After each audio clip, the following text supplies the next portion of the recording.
Professor Yunus কিন্তু প্রথম শুক্রবার গিয়েছেন কিন্তু আবু সাইদের বাসায়, আবু সাইদের বাড়িতে, এবং আপ্লুত হয়ে গেছেন। আমি মনে করি এটা অত্যন্ত একটা ভালো সুন্দর কাজ ছিল। কারণটা হচ্ছে যে উনি কিন্তু ওখানে যাওয়ার পরে উনি কিন্তু ওইখানকার মানুষের মানসিক অবস্থার সাথে উনার কিন্তু একটা যোগাযোগ হয়েছে। উনি কিন্তু ভিতরে আবেগটা বুঝবেন একটু। আমি বলবো আমাদের প্রত্যেকটা উপদেষ্টাকে একটু এই আমাদের যারা কাতরাচ্ছে, যারা আহত, তাদেরকে একটু দেখা, তাহলে উনারা আবেগটা বুঝতে পারবেন। যেই ভারত আমাদের সীমান্তে মানুষ হত্যা করে, যেই ভারত আমাদেরকে তিস্তায় পানি দেয় না, যেই ভারত আমাদেরকে আপনার রোহিঙ্গাদের বিষয়ে হস্তক্ষেপ করে, যেই ভারত আমাদের 15 বছর ধরে হস্তক্ষেপ করছে, যেই ভারত আসলে সেই 69 থেকেই বা 68 থেকে যখন থেকে র সৃষ্টি হয়েছে তখন থেকেই লেগে আছে এই বাঙালি মুসলমানদের পিছনে, তারা আপনাকে বলবে যে অমুক খাতে দুর্নীতি হয়েছে। কিন্তু এগুলোর আসলে what is the common thread? কি জিনিসের জন্য এটা হচ্ছে? যেমন ওনারা বারবার বারবার বারবার এই 15 বছর ধরে বলেছে শেখ হাসিনা কেন এরকম করে না, বুঝি না। আপনারা বুঝেন না শেখ হাসিনা কি? আমাদের ছাত্ররা তো বুঝে যে উনাদের মধ্যে ইমোশনের অভাব দেখতে পাচ্ছি। Emotion is a very important thing, very important. আমি একটা কথা আমাদের উপদেষ্টাদেরকে বলতে চাই, উনাদের যে প্রজন্ম, উনারা বেড়ে উঠেছেন একটা ভুল তত্ত্বের উপরে। এই ভুল তত্ত্বটা হচ্ছে এটা আপনার 200 বছরের পুরনো বা 150 বছরের পুরনো তত্ত্ব। সে তত্ত্বটা হচ্ছে যে আপনি যখন বিশ্লেষণ করতে যাবেন কোনো কিছু, তখন আপনি আবেগ তাড়িত হবেন না। আপনি আবেগ তাড়িত হবেন, আবেগকে আপনি ফেলে দেন। আবেগকে আপনি ফেলে দিয়ে আপনি কিন্তু আবেগহীন ভাবে সবকিছু দেখবেন। এবং আমাদের যারা উপদেষ্টা হয়েছেন তারা, আমি মনে করি না, আবেগ এই মুহূর্তে আসলে মানে ওই এই দলটির জন্য আবেগ থাকাও বা কতটা যৌক্তিক, যদিও আবেগ নিয়ে আমরা চলি। আবেগটা খুব ইম্পর্টেন্ট, আবেগটা অত্যন্ত গুরুত্বপূর্ণ। আবেগের ব্যাপারটা হচ্ছে আবেগ তাড়িত হওয়াটা ঠিক না। আবেগ তাড়িত হয়ে দিক বিদিক জ্ঞান শূন্য হয়ে আমি কিছু করে ফেললাম, সেটা ঠিক না। কিন্তু আবেগটা কিন্তু খুব গুরুত্বপূর্ণ। আবেগ নিয়ে আমাদের এখনকার মনস্তত্ত্ব যেটা বলে সেটা হচ্ছে আবেগ আপনাকে বুঝায় দেয় কোনটাকে অগ্রাধিকার দিতে হবে। এটা মনে রাখতে হবে, কোনটাকে অগ্রাধিকার দিতে হবে এটা খালি আবেগই বুঝাতে পারে আপনাকে, আপনার মানসিকতা অনুযায়ী। সেই জন্য আমরা যদি দেখি যে একটা মানুষ হঠাৎ করে অ্যাক্সিডেন্ট হয়েছে রাস্তায়, সে কাতরাচ্ছে, তখন কিন্তু আপনার যে আবেগটা আসে, ওই আবেগটা মানে হচ্ছে এখনই ওকে নিয়ে যেতে হবে, অগ্রাধিকার। তখন আমি অফিসের দিকে তাকাতে পারবো না, তখন আমি অন্য কিছুর দিকে তাকাতে, আমি এই মানুষটাকে আমার নিয়ে যেতে হবে। অথবা একটা বাচ্চা কষ্ট পাচ্ছে, বাচ্চাটাকে আমার সেভ করতে হবে। এইখানেই আবেগটা খুবই গুরুত্বপূর্ণ। আপনি একটা জিনিস খেয়াল করেন যে প্রফেসর ইউনূস কিন্তু প্রথম শুক্রবার গিয়েছেন কিন্তু আবু সাইদের বাসায়, আবু সাইদের বাড়িতে, এবং আপ্লুত হয়ে গেছেন। আমি মনে করি এটা অত্যন্ত একটা ভালো সুন্দর কাজ ছিল। কারণটা হচ্ছে যে উনি কিন্তু ওখানে যাওয়ার পরে উনি কিন্তু ওইখানকার মানুষের মানসিক অবস্থার সাথে উনার কিন্তু একটা যোগাযোগ হয়েছে। উনি কিন্তু ভিতরে আবেগটা বুঝবেন একটু। আমি বলবো আমাদের প্রত্যেকটা উপদেষ্টাকে একটু এই আমাদের যারা কাতরাচ্ছে, যারা আহত, তাদেরকে একটু দেখা, তাহলে উনারা আবেগটা বুঝতে পারবেন। কারণ উনারা এখনো আবেগ বুঝতে পারছেন না। হসপিটালে যারা শুয়ে আছে ওনারা তো আমরা সেভাবে দেখতে পাচ্ছি না যে খোঁজ খবর নিচ্ছেন বা যাচ্ছেন। না যাচ্ছেন, আমি দেখতে পাইনি।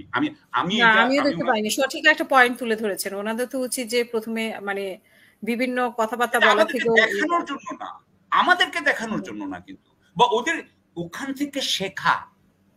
ওই বাচ্চাটার কাছে ইভেন আমি যদি একটু যোগ করি আপনার সাথে, এমন ভাবে অসুস্থ হয়ে পড়ে আছে, হাত পা মানে কারো গুলি লেগেছে পায়ে, কারো চোখে এবং মানে হাতে, এইভাবে কিন্তু অসুস্থ হয়ে পড়ে আছে এবং পরিবারে কিন্তু সামর্থ্য নেই, ঠিক আছে, মানে চিকিৎসা চালানোর মতো। এমন পরিবারের সাথেও আমার কথা হয়েছে যে পরিবারের সামর্থ্য নেই, তারপরে ওরা কষ্ট করে ধার দেনা করে চিকিৎসা করাচ্ছে। তো আমাদের তো উচিত রাষ্ট্রীয়ভাবে এদের চিকিৎসার দায়িত্ব নেওয়া এবং খোঁজ খবর করে এদের বের করা কোন হসপিটালে কারা আহত হয়েছে। এটা বোধহয় সরকার একটা নির্দেশনা দিয়ে দিয়েছে যে সকল সরকারি মানে হাসপাতাল এদের চিকিৎসা করবে ফ্রি, এমনকি ওষুধটাও ফ্রি দিবে, ওষুধটা সরকার দিয়ে দিবে। আরো করেছে যে এদের যদি নিম্ন হসপিটাল থেকে উপরের হসপিটালে মানে আপনার যদি পাঠাতে হয় সেটাও সরকার দেখবে। এগুলো নির্দেশনা দেওয়া আছে, কিন্তু নির্দেশনা দেওয়া আর যে একজনের হাত ধরা বা একজনের দিকে তাকিয়ে চোখের দিকে তাকানো বা তার এটা কিন্তু অন্য জিনিস। আমি যে জিনিসটা বোঝাতে যাচ্ছি যে এই আবেগটা বোঝার জন্য দরকার। যেমন আমি আপনাকে একটা উদাহরণ দিই। আপনার মনে আছে যে যখন ফ্লাড হয়, যখন অনেক মানে ঘটনা ঘটে, মানে ধরেন ন্যাচারাল ডিজাস্টার হয়, তখন মানুষ কিন্তু ওখানে যায়। ওখানে কেন যায়? কারণ যে কিন্তু ওইটা বুঝে। এই বোঝাটা কিন্তু আপনি ওই খবরের কাগজ পড়ে অথবা বই পড়ে অথবা রিপোর্ট পড়া হয় না। এটা হচ্ছে আত্মিক, heart. You have to bring your heart in. উনারা উনাদের হৃদয়কে এটার মধ্যে এনেছেন বলে মনে হচ্ছে না আমার কাছে আপাতত। এখন এই হৃদয়টা অবশ্যই ছাত্ররা দেখাচ্ছে। এখন এখানে আবেগটা যে কারণে এসেছে আপনার বক্তব্যে, সে কারণটা হচ্ছে যে আওয়ামী লীগের প্রতি ওনার যে আবেগটা উনি প্রকাশ করেছেন, সে আবেগের জায়গাটাই ফুটে উঠেছে কিনা। উনি উনাদের যে প্রজন্ম, আমি এই প্রজন্ম নিয়ে দুটো রিমার্ক করতে চাই। আমি হচ্ছে সেই প্রজন্মের শেষ বছর, এটাকে বলে বুমার্স। 64 হচ্ছে শেষ বছর যারা জন্মেছে।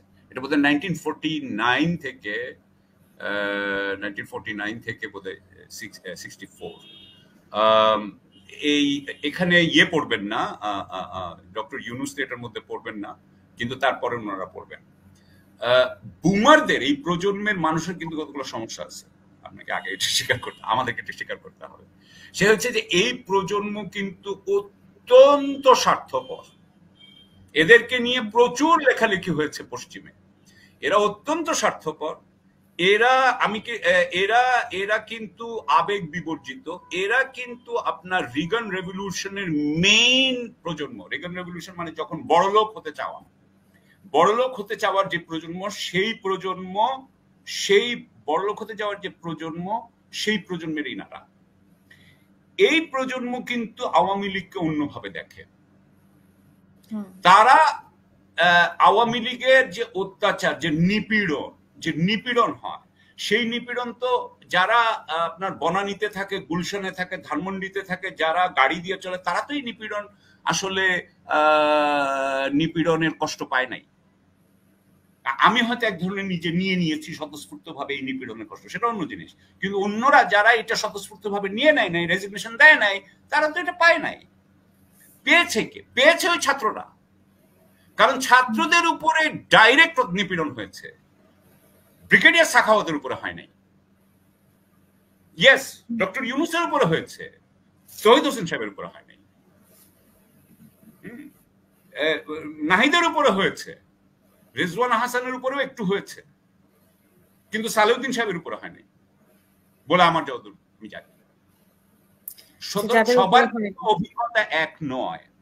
সুতরাং যারা আওয়ামী লীগ দ্বারা নিপীড়িত, আদিলুর রহমানের উপর খুব বেশি, আদিলুর রহমান, এক্স্যাক্টলি, আদিলুর রহমান খান, ইয়েস, শুভ্র, তার উপরে যে প্রচন্ড নিপীড়ন হয়েছে, প্রচন্ড চাপ গেছে, মানে ডক্টর ইউনূসের ব্যাপারে চাপ গেছে। তারপরে পরে নামটি যদি আসে আদিলুর রহমানের কথা আমার মনে হয় আসবে। অবশ্যই আদিলুর রহমান খান প্রবাবলি সবচেয়ে বেশি নিপীড়িত হয়েছে, নিপীড়ন করেছে।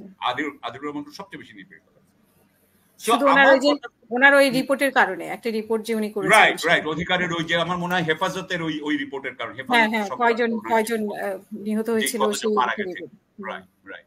সো আমার ইয়েটা হচ্ছে যে এই কারণে আমরা কিন্তু একটা গ্যাপ দেখতে পাচ্ছি, ছাত্রদের যে চিন্তা ভাবনা আর তার সাথে আমরা উপদেষ্টাদের একটা গ্যাপ দেখতে পাচ্ছি। এবং এখানে আরো একটা কথা আমি বলবো, এই কথাটা আমার বলতেই হবে, আমার কোনো উপায় নেই, আই এম সরি। বাংলাদেশে ধরেন সবচেয়ে বড় দুইটা দল হচ্ছে আওয়ামী লীগ এবং বিএনপি। মানে আওয়ামী লীগ এক সময় ছিল, আমি এখন জানি না এখন কি অবস্থা, আমি মনে করি না ইটস বিগ এখন আর বড় দল থাকবে, বাট আওয়ামী লীগ, বিএনপি। কিন্তু আরেকটা দল আছে যে দলটা অত্যন্ত অর্গানাইজ, কিন্তু এরা এদেরকে মার্জিনালাইজ করে দেওয়া হয়েছে। এরা এরা এরা প্রান্তিকে চলে গেছে, যদিও এরা কিন্তু কেন্দ্রীয় জায়গায়, সেটা হচ্ছে জামাতকে একভাবে প্রান্তিকীকরণ করা হয়েছে, তাদেরকে ঠেলে অন্যদিকে ফেলে দেওয়া হয়েছে। এখন আসেন আপনি যে বিএনপি এবং আওয়ামী লীগের পরে কিন্তু আরো একটা দল আছে। এই দলের নাম আমি দিচ্ছি হচ্ছে প্রথম আলো ডেইলি স্টার গ্রুপ। এটা কিন্তু আরেকটা দল। এই দলকে কিন্তু আপনি এই দল কিন্তু সংগঠিত। এই দল এক ধরনের মতাদর্শকে নিয়ে যায়, এবং সেই মতাদর্শ আমি যেটা দেখেছি যে সেই মতাদর্শ আবার ওই যে আগের প্রজন্ম, তো সেই প্রজন্ম কিন্তু আসলে কলকাতার দিকে তাকিয়ে থাকে। প্রথম আলো এবং ডেইলি স্টারের মধ্যে একটা প্রবণতা হচ্ছে ভারতের দিকে তাকিয়ে থাকা, এবং ভারত আমাদের প্রতি অত্যন্ত কন্ডেসেন্ডিং অ্যাটিটিউড করে, অত্যন্ত কন্ডেসেন্ডিং। আমি আমার দেশের মানুষের মর্যাদা হানি কোনো মতে স্বীকার করতে রাজি নই, অ্যাকসেপ্ট করতে রাজি, কিন্তু আমার সন্দেহ হয় যে উনারা কিন্তু এটা অ্যাকসেপ্ট করেন। উনারা ভাবেন যে বাঙালি মুসলমানরা আসলে ভারতের থেকে নিম্ন গোত্রীয়, অর্থাৎ আমরা ভারতের মতো সেকুলার হইতে পারি নাই, বা উনারা যাদের ইয়ে করেন, হ্যাঁ, আমরা ওই ধরনের বস্তুবাদী হইতে পারি নাই, ইহজাগতিক হইতে পারি নাই। আমাদের এই যে আধ্যাত্মিকতা, সেই আধ্যাত্মিকতা নিয়ে ওনাদের সমস্যা আছে। বাংলাদেশের যে মানুষের ধরেন ইসলামের প্রতি যে ইয়ে আছে সেটাকেও করবেন। আচ্ছা, হ্যাঁ, আচ্ছা, সো ইয়েস, অনেকেই উপদেষ্টা করা হয়েছে যে যারা ইয়ে হচ্ছে। আমি ওখানে যাচ্ছি না, যেটা আমি থাকছি যে ডেইলি স্টার গ্রুপে, প্রথম আলো ডেইলি স্টার গ্রুপ। এখানের যে বিষয়টা হচ্ছে কি, আমি একটা উদাহরণ দিই। হ্যাঁ, ডেইলি স্টার এবং প্রথম আলো দুইটা কিন্তু অত্যন্ত ভালো পেপার। আমি কিন্তু এই ব্যাপারে কোন ইয়ে করছি, ভেরি গুড পেপারস। তারা মানে কিন্তু উইকনেস থাকতেই পারে, একটা দেশের প্রতি বা উইকনেস থাকতে পারে, কিন্তু সেটা ভারতের থাকতে পারে। আমার কথা হচ্ছে আমরা কি এটা জানি? কারণ যেই ভারত আমাদের সীমান্তে মানুষ হত্যা করে, যেই ভারত আমাদেরকে তিস্তায় পানি দেয় না, যেই ভারত আমাদেরকে আপনার রোহিঙ্গাদের বিষয়ে হস্তক্ষেপ করে, যেই ভারত আমাদের 15 বছর ধরে হস্তক্ষেপ করছে, যেই ভারত আসলে সেই 69 থেকেই বা 68 থেকে যখন থেকে র সৃষ্টি হয়েছে তখন থেকেই লেগে আছে এই বাঙালি মুসলমানদের পিছনে বলে আমি মনে করি। সেই ভারতের প্রতি যে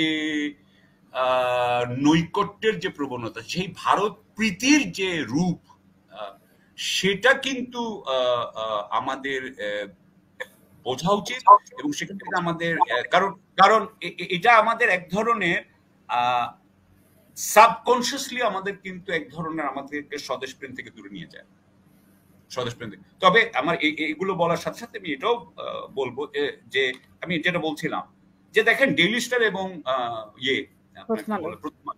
তারা কিন্তু অনেক গত সরকারের কিন্তু অনেক দুর্নীতির কথা তারা বলেছে, এটা কিন্তু ঠিক।